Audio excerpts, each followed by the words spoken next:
Hello दोस्तों, मैं आपके लिए दिल दहलाने वाली हॉरर स्टोरी लेकर आया हूँ। पूरी कहानी सुनिए, बहुत मजा आएगा। चलो कहानी की ओर बढ़ते हैं।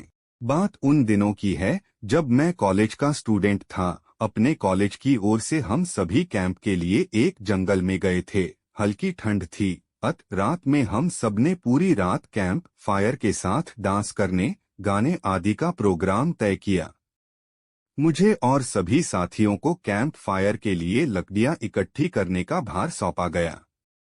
मैं निकला तो सबके साथ ही, लेकिन जंगल के प्राकृतिक सौंदर्य में भटकता हुआ अकेले बहुत दूर कहीं निकल गया।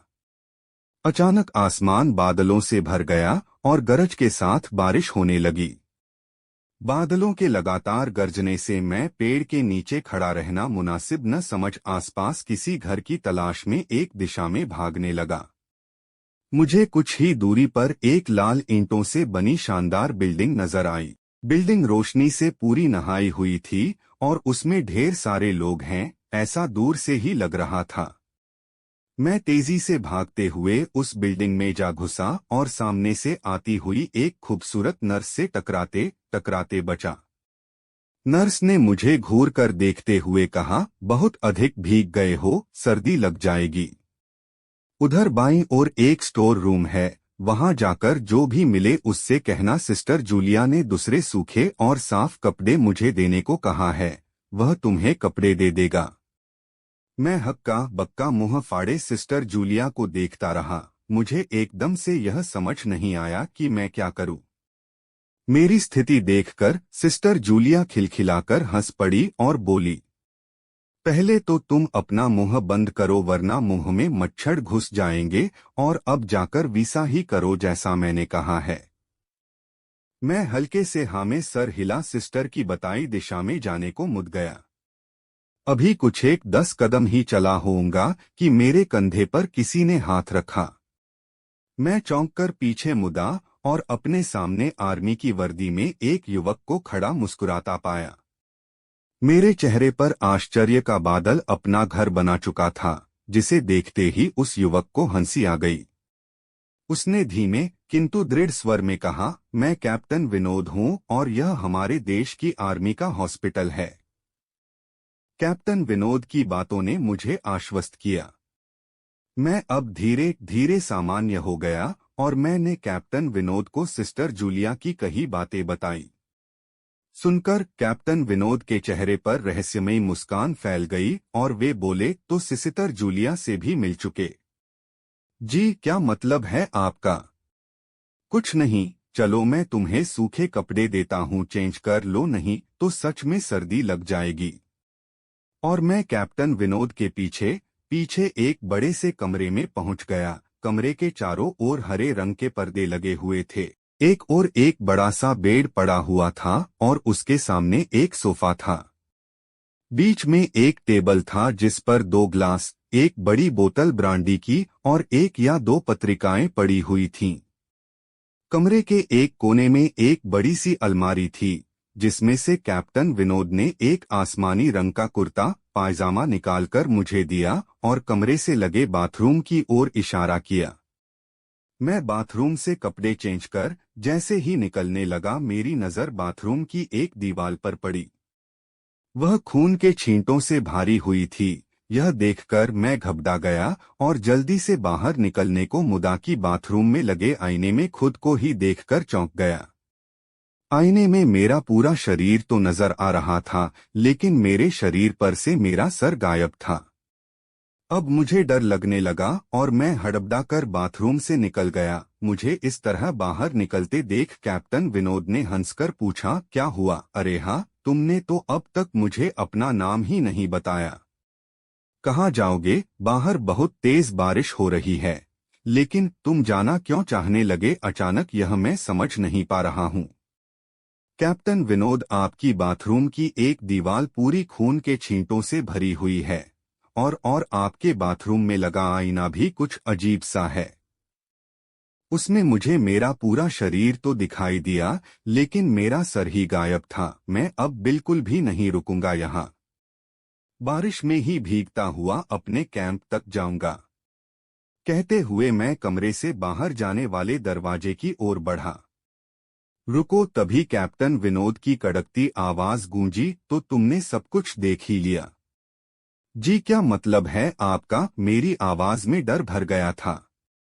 मतलब चाहे जो हो, तुम तब तक यहाँ से नहीं जा सकते जब तक मैं तुम्हें कुछ बता न दूं। क्या बताना चाहते हैं आप? जो आज तक कोई न जान सका। जो आज तक कोई न जान सका वह मैं जानकर क्या करूंगा? प्लीज अब मुझे जाने दें। मैं डर से रुआंसा हो गया। नहीं, बिल्कुल भी नहीं, और तुम्हें मुझसे डरने की भी कोई जरूरत नहीं। सैनिक सबकी रक्षा के लिए होते हैं, मैं भी तुम्हारी सुरक्षा ही कर रहा हूँ। कैप्टन विनोद के स्वर में कोमलता थी। आओ मेरे साथ इस सोफे पर बैठ जाओ। मैं तुम्हें एक कहानी सुनाता हूँ। कहानी खत्म होते ही मैं तुम्हें तुम्हारे कैंप तक जीप से छोड़ आऊंगा। वैसे भी तुम अपने साथियों से काफी आगे निकल आए हो, वहां तक तुम अब चलते हुए शायद पहुंच न पाओ। कैप्टन विनोद के स्वर में जाने कैसी आश्वस्ति थी। मैं जाकर उनके बगल में बैठ गया। कैप्टन विनोद ने कहना शुरू किया, दुश्मनों ने धोखे से हमारे अस्पताल को अपना निशाना बनाया। दुश्मन देश के 2 सैनिक हमारे सैनिक के वेश में एक हमारे ही घायल सैनिक को लेकर आए। वह घायल था और हमारे देश की सेना ने उसे बहुत ढूंढा लेकिन नहीं मिला था। शायद साजिश के तहत उसे घायल होते ही घुसपैठियों ने कहीं छुपा दिया था। अचानक अपने खोए सैनिक को अपने हॉस्पिटल में पा सभी खुश हो गए और बिना अधिक पड़ताल किए हॉस्पिटल के गेस्ट रूम में घायल को लेकर आने वाले छद्मवेशधारियों को ठहरने की इजाजत दे दी गई।